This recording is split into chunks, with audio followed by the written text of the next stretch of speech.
Good morning dear students. आज जो हम टॉपिक पढ़ेंगे इस टॉपिक का नाम है पुष्पी पादपों की आकार।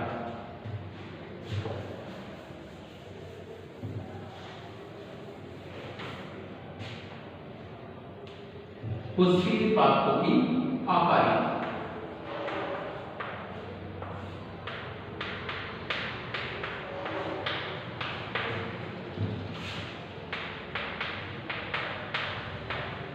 पुष्पी पादपों की आकार।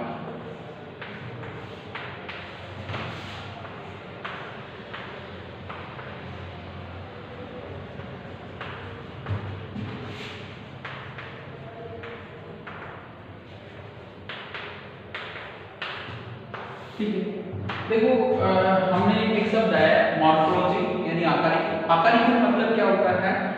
विज्ञान यानी वनस्पति विज्ञान की वह शाखा जिसमें पादपों की बाह्य संरचना का अध्ययन किया जाता है उसे पादप आकारिकी कहते हैं। ठीक है, in which branch of botany where study external structure of plants is called morphology. यानी मॉर्फोलॉजी में पादपों की बाह्य संरचना का अध्ययन किया जैसे जड़, तना, पत्ती आदि। ठीक है, पुष्प ये सब है। पहले मूल को पढ़ते हैं, रूट को। ठीक है, देखो रूट जो होती है यानी मूल, रूट या जड़ जो होती है वो धनात्मक गुरुत्वानुवर्ती और ऋणात्मक प्रकाशानुवर्ती होती है। यानी नीचे की ओर तो वृद्धि करती है तो उसको तो क्या बोले? धनात्मक गुरुत्वानुवर्ती। क्या बोलते हैं इसको? धनात्मक गुरुत्वानुवर्ती। और प्रकाश की विपरीत दिशा में वृद्धि करती है, इसको बोलते हैं ऋणात्मक प्रकाशानुवर्ती। क्या बोलेंगे? ऋणात्मक प्रकाशानुवर्ती। ठीक है, मूल जो होती है वो धनात्मक तो गुरुत्वानुवर्ती होती है और ऋणात्मक प्रकाशानुवर्ती होती है। ठीक है, अब देखो धनात्मक गुरुत्वानुवर्ती का मतलब होता है गुरुत्वाकर्षण बल के अनुसार वृद्धि करती है और प्रकाश की विपरीत दिशा में वृद्धि करती है, इसलिए इसे क्या बोलते हैं? ऋणात्मक प्रकाशानुवर्ती। ये जल खनिज आयनों का अवशोषण करने का कार्य करती है। जल खनिज आयन अवशोषण करने का कार्य करती है। ठीक है, अगर हम बात करें जो मूल है वो 3 प्रकार की है। मूसला मूल, ठीक है, जकड़ा मूल और एक होती है अपस्थानिक मूल। अपस्थानिक मूल। ठीक है, अब हमारे मूसला जो मूल होते हैं इस प्रकार की मूल जो होती है मांसल और मोटी होती है जो खाद्य पदार्थों का संग्रह करती है। पहले हम बात करें मूसला मूल। इस प्रकार की जो मूल है मांसल और मोटी होती है जो खाद्य पदार्थों को संग्रहित करती है। ठीक है, और ऐसी जो मूल पाई जाती है वो पाई जाती है द्विबीजपत्री पादपों में। किसमें पाई जाती है? द्विबीजपत्री पादपों में। जकड़ा मूल इस प्रकार की मूल जो होती है वो तंतुओं के रूप में पाई जाती है। इस प्रकार की मूल है वो तंतुओं के रूप में पाई जाती है जो अल्पकालिक होती है, जल्दी नष्ट होने वाली होती है। और ये पाई जाती है एकबीजपत्री पादपों में। में पाई जाती है ये एकबीजपत्री पादपों में पाई जाती है। ठीक है, अपस्थानिक मूल का मतलब हो गया, देखो पादपों में मुख्य मूल के अतिरिक्त पाई जाने वाली वे मूलें जो पादपों को यांत्रिक सहारा प्रदान करती हैं। पादपों में मुख्य मूल के अतिरिक्त पाई जाने वाली वे मूलें जो पादपों को यांत्रिक सहारा प्रदान करती हैं उनको क्या बोलेंगे? अपस्थानिक मूलें। क्या बोलेंगे? अपस्थानिक। से बर्तन वगैरह में होती है ना, मुख्य मूल के अतिरिक्त अन्य मूलें लटकी होती हैं जो क्या करती हैं? पादप को यांत्रिक सहारा प्रदान करती है। ठीक है, अब हम बात करें मूल के वृद्धि क्षेत्र यानी मूल के कौन कौन से क्षेत्र होते हैं? मूल के वृद्धि क्षेत्र। मूल के वृद्धि क्षेत्र। ठीक है, देखो मूल के वृद्धि क्षेत्र, अगर मूल के जो है उनको वृद्धि क्षेत्र को कुछ भागों में बांटा गया है। पहला है मूल को, दूसरा है विभजयता क्षेत्र और तीसरा है दीर्घीकरण क्षेत्र और चौथा है परिपक्व क्षेत्र। परिपक्व क्षेत्र। ठीक है, ये जैसे मूल है ये हम देखते हैं मूल कैसे, जैसे ये मूल की संरचना है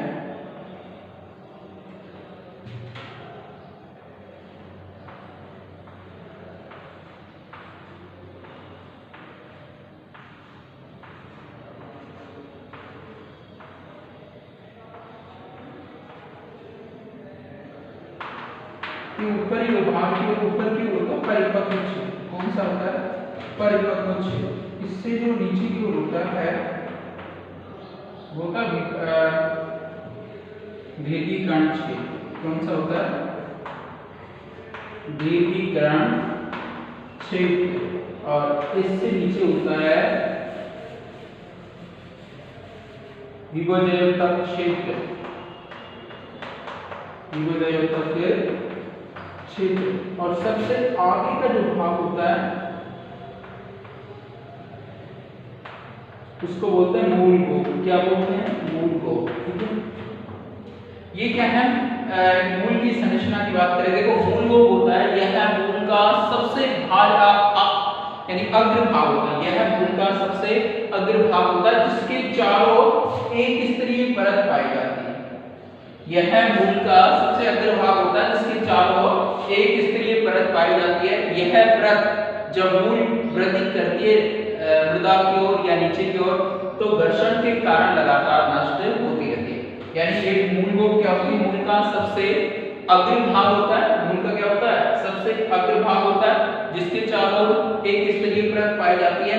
जब मूल वृद्धि करती है तो घर्षण के कारण यह परत नष्ट होती रहती है। ठीक है, दूसरा क्षेत्र हम बात करें विभजयतक क्षेत्र।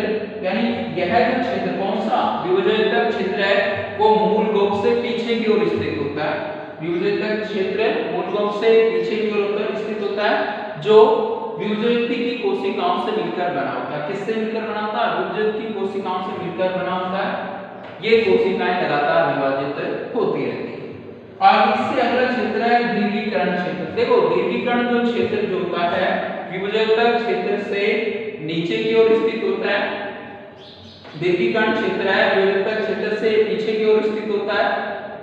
ये इस क्षेत्र की वृद्धि के द्वारा मूल की वृद्धि होती है। अब यह है परिपक्व क्षेत्र। क्या है?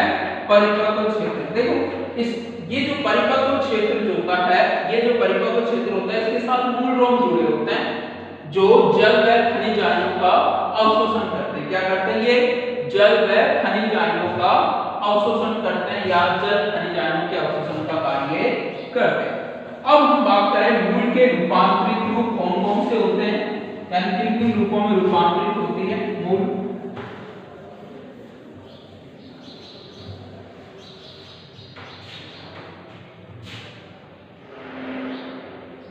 मूल के रूपांतरित रूप यानी मूल जो होती है किन किन रूपों में रूपांतरित होती है। पहले है जो मूल का जो प्रकार है मार्शल मूल या इसको खाद्य मूल भी बोल देते हैं।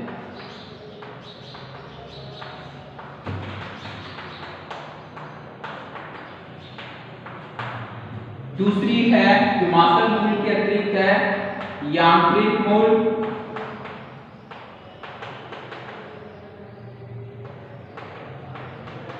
अगली है उस मूल को बोलते हैं स्वांगीकारी मूल।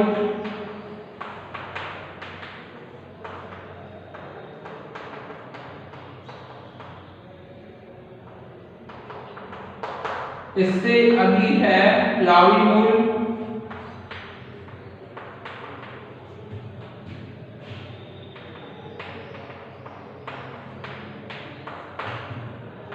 इससे अगली है शवसन मूल।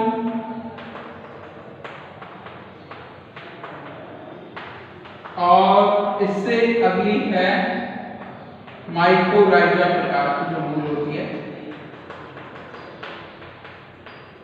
ये क्या है? मूल के रूपांतरित रूप है या मूल के रूपांतरित जो प्रकार है। देखो मार्शल मूल या खाद्य, इस प्रकार की जो मूल होती है वो खाद्य पदार्थों का संग्रहण करके मोटी व मांसल हो जाती है।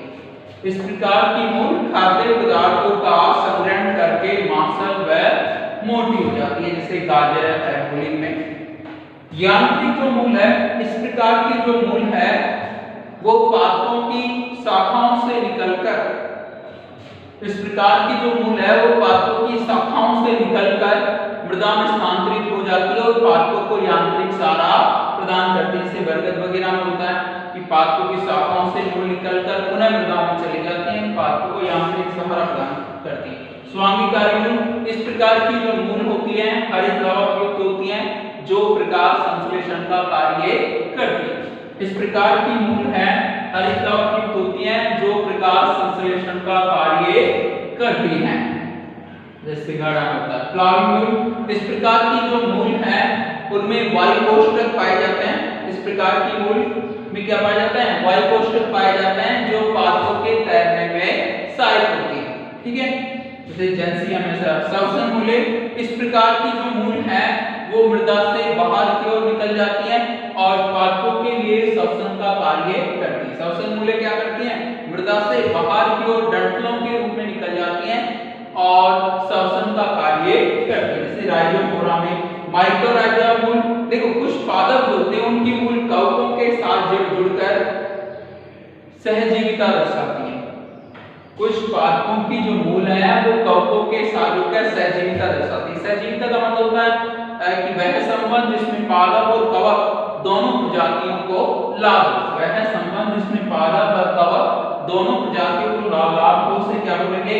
सहजीविता। जैसे कवक पादपों के साथ जुड़कर क्या करेगा? नाइट्रोजन का स्थिरीकरण करेगा और बदले में क्या लेगा? भोजन। तो पादपों को क्या लाभ हुआ? नाइट्रोजन मिलती है। ठीक है, ये तो क्या है? मूल के रूपांतरित रूप।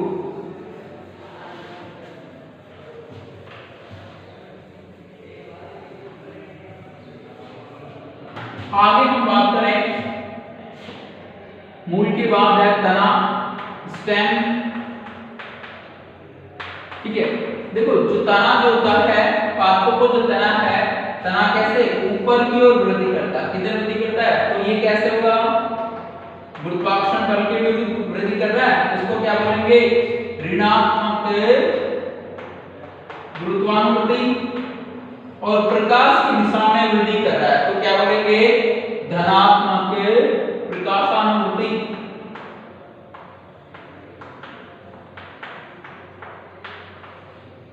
ठीक है, जो पादपों का जो तना है वो ऋणात्मक गुरुत्वानुवृत्ति और धनात्मक प्रकाशानुवृत्ति होता है। ठीक है, अगर हम जो तना होता है वो पादपों क्या करता है? यांत्रिक सहारा प्रदान करता है और पादपों के शीर्ष भाग में खाद्य पदार्थों का परिवहन करता है। अगर तने के रूपांतरित रूप देखें तो तने के भी कुछ रूपांतरित रूप होते हैं। कौन कौन से रूपांतरित रूप हैं? पहले जो रूपांतरित जो रूप है उसकी बात करें, काष्ठीय प्रकार का होता है।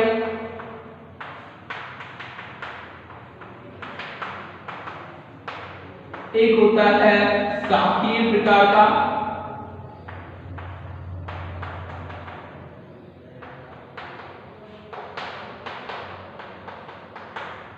अगला जो तना है आरोही। ठीक है, इससे अगला जो तने का जो प्रकार है ऊपरी भूस्तारी।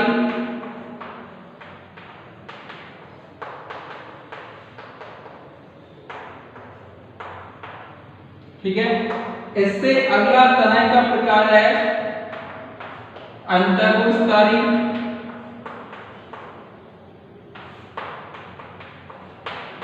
ये कुछ मुख्य तने के प्रकार है। देखो इस प्रकार का काष्ठीय प्रकार का जो तना होता है, काष्ठीय प्रकार के जो तना है उसमें हरित लवक का अभाव होता है, मोटा व खुरदरा होता है। इस प्रकार का जो तना जो होता है उसमें किसका अभाव होता है? हरित लवक का अभाव होता है, मोटा व खुरदरा होता है। साथ ही इस प्रकार का जो तना है वो लचीले प्रकार का होता है जिसमें हरित लवक पाया जाता है। इस प्रकार का जो तना है वो लचीले प्रकार का होता है जिसमें हरित लवक पाया जाता है। आरोही, इस प्रकार के जो तने जो होते हैं आरोही प्रकार के, इस प्रकार के जो तने जो होते हैं वो किसी अन्य पादप के साथ जुड़कर वृद्धि करते हैं। इस प्रकार के जो तने हैं वो किसी अन्य पादप के तने के साथ जुड़कर वृद्धि करते हैं। ऊपरी भूस्तारी तने, इस प्रकार के जो तने जो होते हैं वो मृदा की सतह पर लेटकर वृद्धि करते हैं। इस प्रकार के जो तने होते हैं मृदा की सतह पर लेटकर वृद्धि करते हैं। इसे मार्सिडियम। अंतर्भूस्तारी तना, इस प्रकार के जो तने जो होते हैं, इस प्रकार के जो तने हैं वो मृदा के अंदर वृद्धि करते हैं। ठीक है, देखो तने के बाद है पत्तियां,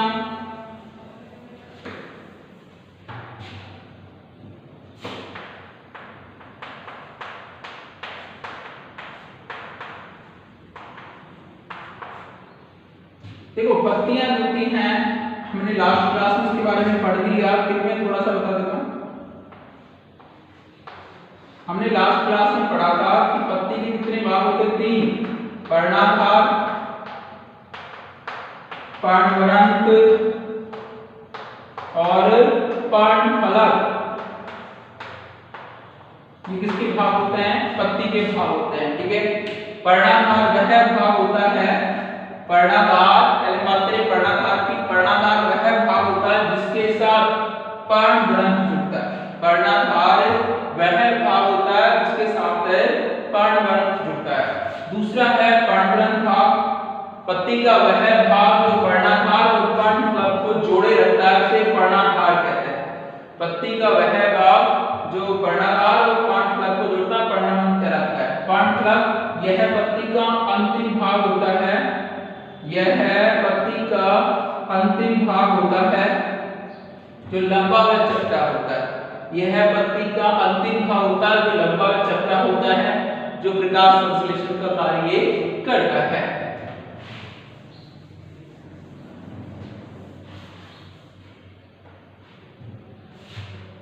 देखो इसके बाद है पर्णविन्यास। इसके बारे में हालांकि हमने पिछली क्लास में पढ़ा था। पर्णविन्यास यानी पादपों में पत्तियों के व्यवस्थित होने के जो क्रम है उसको क्या बोलते हैं, पर्णविन्यास। जैसे एकांतरित पर्णविन्यास है,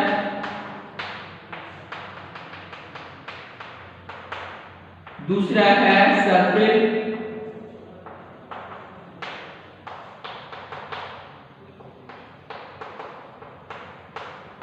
चक्रित, एक होता है सम्मुख,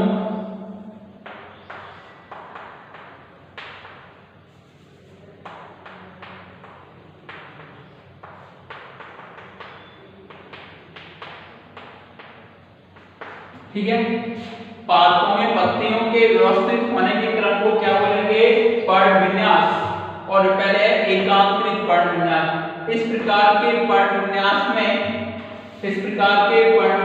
में पादपों की शाखाओं के साथ पर्ण एकांतरित क्रम में जुड़ेंगे। इस प्रकार के पर्णविन्यास में पादपों की शाखाओं के साथ पर्ण एकांतरित क्रम में जुड़ते हैं। एकांतरित क्रम जैसे आगे पीछे ऐसे, ठीक है, ये पढ़ लिया हमने लास्ट क्लास में। सर्पिल, इस प्रकार के पर्णविन्यास में पादप की शाखा के साथ पत्तियां सर्पिल क्रम में जुड़ती हैं, ऐसे घूमकर जुड़ती हैं ऐसे, ठीक है, जैसे एक यहाँ से घूमकर।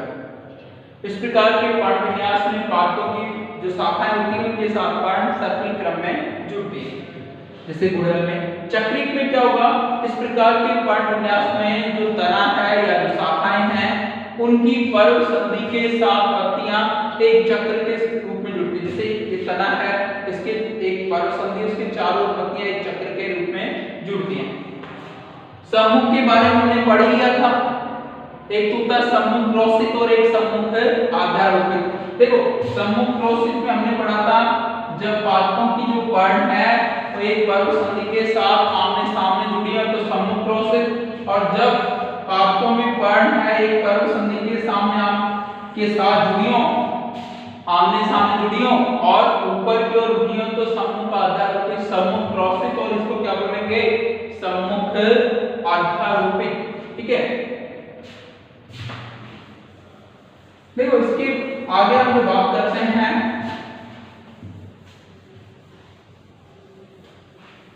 सिरा विन्यास।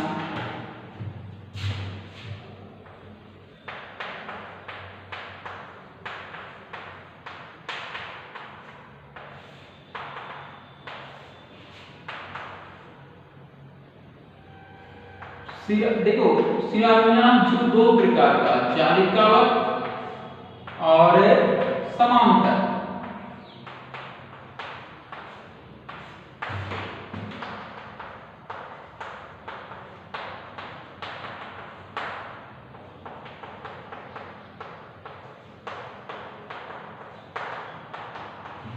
देखो पादपों में सिराओं के व्यवस्थित होने के क्रम को सिरा विन्यास कहते हैं। क्या बोलते हैं? सिरा विन्यास। ठीक है। जाल का दो प्रकार का होगा, जालिका सिरा विन्यास और समांतर सिरा विन्यास। देखो पादपों में जब पादपों की पत्तियों में सिराएं जालिका के रूप में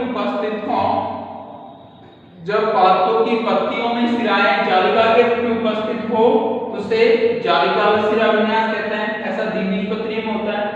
समांतर सिरा विन्यास जब पादपों की पत्तियों में सिराएं समांतर क्रम में उपस्थित हो तो उसे क्या बोलेंगे?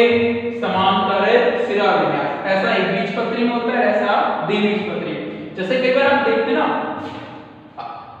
पादप की बाह्य संरचना देखकर ये पता लगा सकते हैं। देखो पादप की बाह्य संरचना देखकर हम ये पता लगा सकते हैं कि पादप एकबीजपत्री है या फिर द्विबीजपत्री है। ठीक है।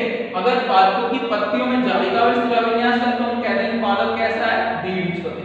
और यदि पादपों की पत्तियों में समांतर सिरा विन्यास है तो पादप कैसा होगा? एकबीजपत्री। कैसा होगा? एकबीजपत्री।